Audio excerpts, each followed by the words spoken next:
तेनालीराम की कहानी। तेनालीराम बना जटाधारी सन्यासी। विजयनगर राज्य के राजा कृष्णदेव राय के मन में एक दिन बड़ा से शिवालय बनाने की इच्छा जगी। इस सोच के साथ उन्होंने अपने खास मंत्रियों को बुलाया और उन्हें शिवालय के लिए एक अच्छी सी जगह ढूंढने को कहा। कुछ ही दिनों में एक अच्छी सी जगह को शिवालय के लिए सभी ने चुन लिया। राजा ने भी उस जगह को पसंद किया और वहां काम शुरू करने की इजाज़त दे दी। मंदिर बनाने का पूरा जिम्मा राजा ने एक मंत्री को सौंप दिया। वो अपने साथ कुछ लोगों को लेकर उस जगह की सफाई करवाने लगा। तभी वहां खुदाई के दौरान शंकर देव की एक सोने की मूर्ति मिली। सोने की मूर्ति देखकर मंत्री के मन में लालच आ गया और उसने लोगों को कहकर उस मूर्ति को अपने घर रखवा दिया। साफ सफाई करने वालों में से कुछ लोग तेनालीराम के खास थे।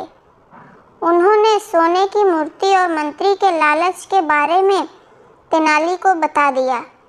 इन सारी बातों का पता चलने के बाद भी तेनालीराम ने कुछ नहीं किया। वो सही वक्त का इंतजार कर रहे थे।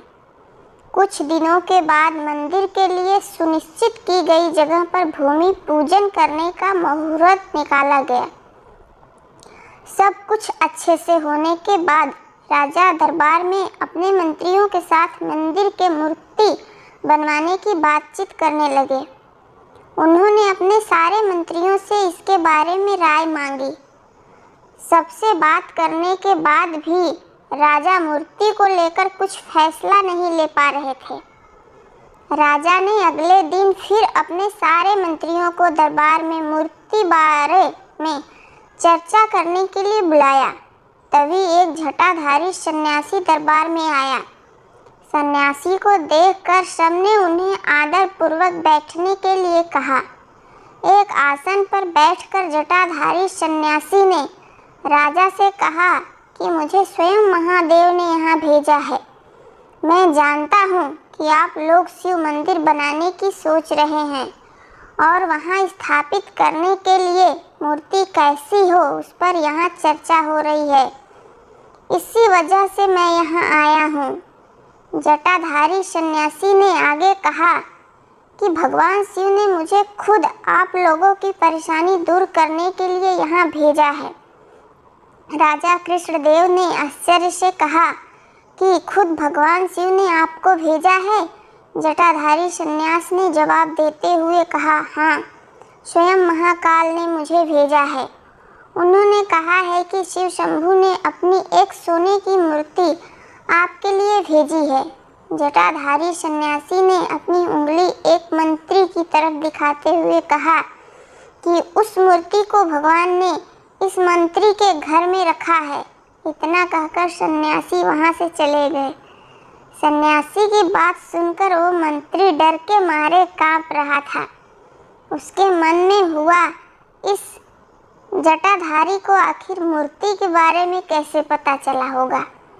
अब उसे राजा के सामने यह बात स्वीकार करनी पड़ी कि खुदाई के दौरान उसे सोने की मूर्ति मिली थी।